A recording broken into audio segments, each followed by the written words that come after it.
Il progetto regionale Il Teatro Torna a Casa, iniziativa realizzata nell'ambito dell'accordo di programma Regione Veneto con il circuito teatrale multidisciplinare Arte Ven, nasce per offrire al pubblico veneto di tutte le province un'estate serena in compagnia di un fitto calendario di spettacoli dal vivo. A presentarli questa mattina al municipio di Badia Polesine il sindaco Giovanni Rossi, l'assessore regionale Cristiano Corazzari e Pierluca Donin, direttore del circuito Arte Ven.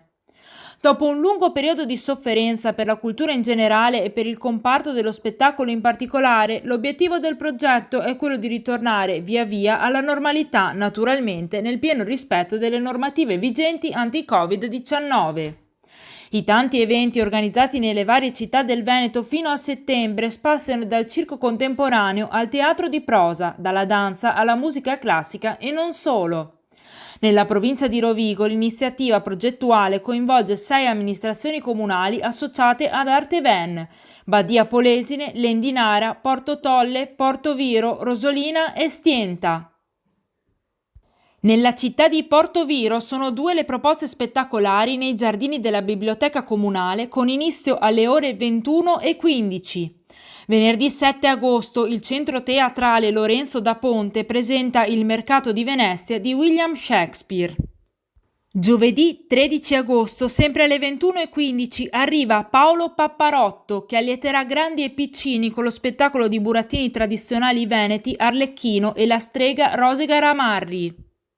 Cittadini e turisti sono attesi a Rosolina Mare, al centro congressi Piazzale Europa, per assistere a 2 spettacoli per tutte le età. Mercoledì 12 agosto alle 21:30 la compagnia Pantachin Circo Teatro in 3 maggiordomi ed un bebè. Lunedì 7 settembre, ore 21, è poi la volta della compagnia Barbamoccolo, che allieterà il pubblico con lo spettacolo di clownerie classica Stelle di segatura.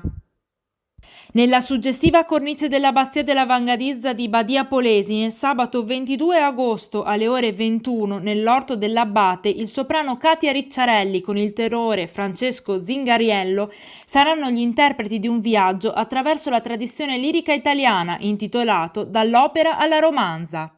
A Porto Tolle, mercoledì 26 agosto, in Largo Europa alle 21, la compagnia Pantachin Circo Teatro mette in scena 3 maggiordomi ed un bebè. Sabato 12 settembre alle 21 in piazza Santo Stefano di Stienta, il centro teatrale Lorenzo da Ponte presenta Osteria Shakespeare. A Lendinara i 2 spettacoli in programma saranno organizzati in piazza Risorgimento. Sabato 19 settembre alle ore 21:15 in palcoscenico Anna De Franceschi nei panni di Super Ginger, un'acclamata performance da varietà, fuori classe dell'intrattenimento. Il 20 settembre alle ore 17 invece Paolo Papparotto con la sua baracca attende i bambini di tutte le età per coinvolgerli nell'intrigante storia narrata dello spettacolo di burattini tradizionali veneti Arlecchino e la strega Rosica Ramarri.